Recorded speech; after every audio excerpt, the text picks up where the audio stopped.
Chapitre 8. La troisième année du règne du roi Beltchatsar, moi, Daniel, j'eus une vision, outre celle que j'avais eue précédemment. Lorsque j'eus cette vision, il me sembla que j'étais à Suse, la capitale, dans la province d'Élam, et pendant ma vision, je me trouvais près du fleuve du Laï.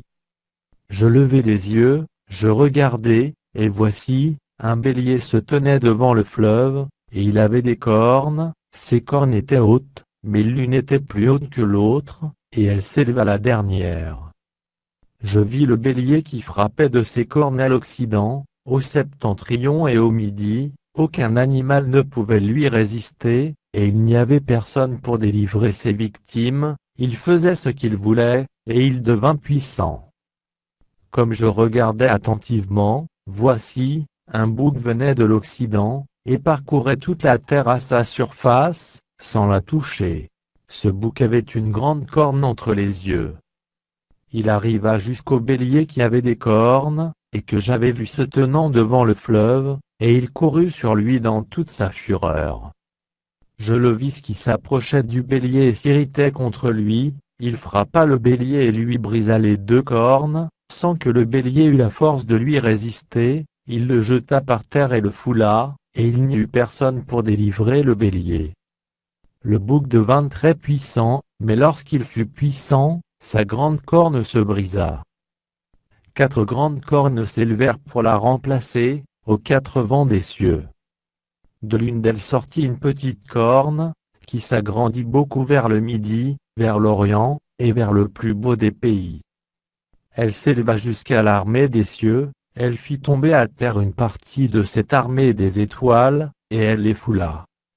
Elle s'éleva jusqu'au chef de l'armée, lui enleva le sacrifice perpétuel, et renversa le lieu de son sanctuaire. L'armée fut livrée avec le sacrifice perpétuel, à cause du péché. La corne jeta la vérité par terre, et réussit dans ses entreprises. J'entendis parler un saint, et un autre saint dit à celui qui parlait pendant combien de temps s'accomplira la vision sur le sacrifice perpétuel, et sur le péché dévastateur? Jusqu'à quand le sanctuaire et l'armée seront-ils foulés? Et il me dit 2300 soir et matin, puis le sanctuaire sera purifié.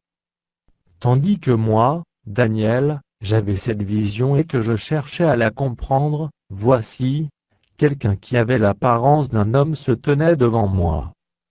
Et j'entendis la voix d'un homme au milieu de l'Ulaï, il cria et dit Gabriel, explique-lui la vision. Il vint alors près du lieu où j'étais, et à son approche, je fus effrayé, et je tombai sur ma face. Il me dit sois attentif, fils de l'homme, car la vision concerne un temps qui sera la fin. Comme il me parlait, je restai frappé d'étourdissement, la face contre terre. Il me toucha, et me fit tenir debout à la place où je me trouvais. Puis il me dit je vais t'apprendre, ce qui arrivera au terme de la colère, car il y a un temps marqué pour la fin. Le bélier que tu as vu, et qui avait des cornes, ce sont les rois des Mèdes et des Perses. Le bouc, c'est le roi de Javan, la grande corne entre ses yeux, c'est le premier roi. Les 4 cornes qui se sont élevées pour remplacer cette corne brisée, ce sont 4 royaumes qui s'élèveront de cette nation, mais qui n'auront pas autant de force. À la fin de leur domination, lorsque les pécheurs seront consumés, il s'élèvera un roi impudent et artificieux. Sa puissance s'accroîtra, mais non par sa propre force, il fera d'incroyables ravages, il réussira dans ses entreprises, il détruira les puissants et le peuple des saints. À cause de sa prospérité et du succès de ses ruses, il aura de l'arrogance dans le cœur, il fera périr beaucoup d'hommes qui vivaient paisiblement, et il s'élèvera contre le chef des chefs, mais il sera brisé, sans l'effort d'aucune main. Et la vision des soirs et des matins, dont il s'agit, est véritable. Pour toi, tiens secrète cette vision, car elle se rapporte à des temps éloignés. Moi, Daniel, je fus plusieurs jours languissant et malade, puis je me levai, et je m'occupais des affaires du roi. J'étais étonné de la vision, et personne n'en eut connaissance.